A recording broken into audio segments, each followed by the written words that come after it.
அளவுக்கு பத்திரமா சேஃபாக கொண்டு போயிட்டு இருக்கிறீங்க.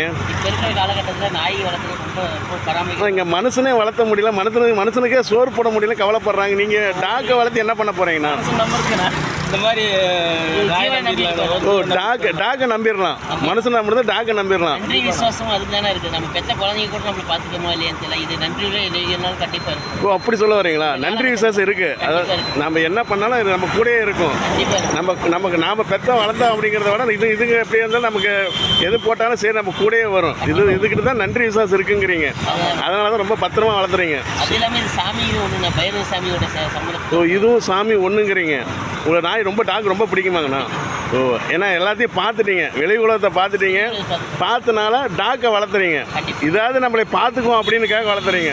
சூப்பர்ண்ணா. அது என்ன கழுத்தில் என்னென்ன இருக்குது? கழுத்தில் பழனி போயிட்டு வந்தேன். சரிண்ணா. போயிட்டு வந்து முருகன் டாலர். ஓ, அப்படிங்கண்ணா. ஓ, முருகன் டாலரா? டாக் பேர் என்னங்கண்ணா? டியோ. லியோ. சூப்பர்ண்ணா. இப்போ டாலர்லாம் போட்டுருக்கிறீங்க. முருகன் கோயிலுக்கு போயிட்டு பழனிக்கு வேண்டுதல் வச்சு டாலர் போட்டிருக்கிறீங்க. சூப்பர்ண்ணா. ஆனால் இருந்தாலும் நல்ல விஷயங்கண்ணா. எதாக இருந்தாலும் மனுஷனுங்க வர டாக்கை நம்பிடலாம். அது கம்பல்சரி இப்போ இல்லை, எப்போ வேணால் விசுவாசம் காட்டுங்கிறீங்க. சூப்பர்ண்ணா. ஓகே, உங்கள் பேருங்கண்ணா?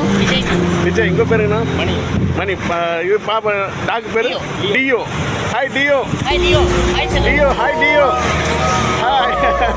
ரொம்ப அழகாக இருக்குது. சூப்பராக வச்சுருக்கிறீங்கண்ணா. வாழ்த்துக்கண்ணா. காட்டிலே இருக்கிற மிருகங்களை விட நம்மளை சுற்றி இருக்கிற மனுஷங்களால தான் நமக்கு ஆபத்து அதிகம் தெரிஞ்சுக்கிட்டேன். காட்டிலே இருக்கிற எதிரிங்க நம்ம கண்ணுக்கு தெரியும், எதிர்த்து போராடலாம். நம்மளை சுற்றி இருக்கிற மனுஷங்களுக்கு பயப்படணும். அவங்க நம்ம மேல அன்பு காட்டுவாங்க, அது உண்மையை நம்ப வைப்பாங்க.